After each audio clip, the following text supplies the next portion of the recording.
PB Scholar binobully sa kanilang school, sino siya?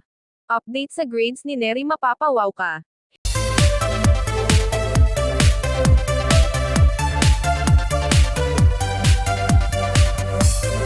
Panibagong update mga kababayan, isang mapagpalang araw, saang sulok man kayo ng mundo naroon, mag-ingat po tayong lahat.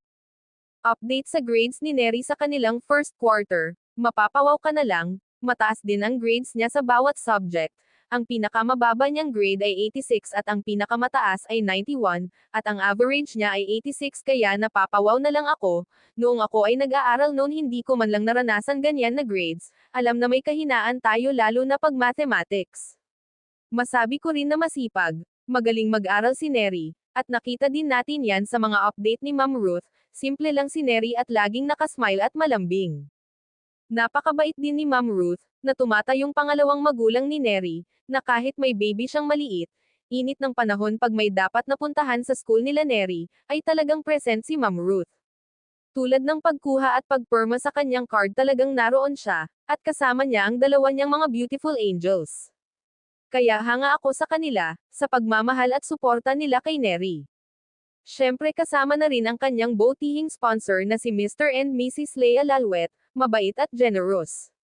Ang PB Scholar na binobully sa kanilang school walang iba kundi si Neri. Sa kwento niya may mga kaklase siya na binobully siya, at hindi na rin dinitalye kung ano ang mga sinabi sa kanya, basta ang sabi ni Ma'am Ruth, hindi naman sinaktan si Neri, tulad ng mga ginawa ng mga kabataan na nabalita na talagang umabot sa sinaktan nila at humantong pa sa pagka-ospital. Ang sabi ni Ma'am Ruth masakit na salita lang at nasasaktan din si Neri. Siyempre hindi siya sanay, at sabi ni Neri ni minsan hindi siya nagsalita ng masamang salita sa mga nangbobully sa kanya. Kaya sinabi niya kay Ma'am Ruth, kasi malungkot at mabigat sa kanyang loob at nasaktan siya. Kaya sinabi na niya, na may ganun nga na nangyari sa school niya. At hindi rin natin maiwasan lalo na sa mga kabataan ngayon, na makukulit. Sabi nga ni Ma'am Ruth, mga ganun na edad andyan talaga yung bullyhan sa kapwa nila. At hindi nila naisip na nakakasakit na pala sila sa kanilang mga sinasabi. Kaya nun nalaman ni Ma'am Ruth kinausap niya ang teacher at nag-set ng time para magharap-harap sila para mag-usap-usap ang magkabilang panig. Nakakalungkot lang walang dumalo na magulang noong una nilang pag-usap-usap. Kaya hindi kontento si Ma'am Ruth at ang guidance office kaya may paghaharap ulit silang gagawin. Kaya nabawasan na rin ang kalungkutan ni Neri at tingin ko naman masaya na rin si Neri. Dahil nabigyan rin agad ng aksyon ang kanilang reklamo. Maganda na rin na sinabi agad ni Neri, para hindi na lumala or humantong sa kung ano pa man ang mangyayari. Para iwas sa malaking problema tulad sa mga nangyari sa ibang paaralan. At may pakiusap si Ma'am Ruth at Neri, sa mga nag-comment na wag sana idamay ang school na pinasukan ni Neri. Dahil wala itong kinalaman sa pangbobully sa kanyang mga kaklase.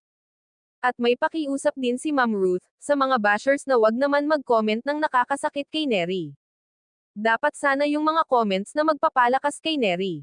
Mahirap din para kay Neri na malayo sa kanyang pamilya. At syempre sa pag-aaral minsan nahirap din, dahil sa maraming mga assignment at mga projects, kaya hindi rin madali sa kanya, kaya dapat natin e-comment mga salita na nagpapalakas loob kay Neri, para maipagpatuloy niya ang kanyang pag-aaral hanggang sa makapagtapos. Kaya masasabi ko sa'yo Neri, go lang, laban lang para sa tagumpay mo balang araw. Mapanood ang full video sa YouTube channel ni Ruth Bill TV. Maraming salamat sa pagsuporta mga kababayan. God bless everyone.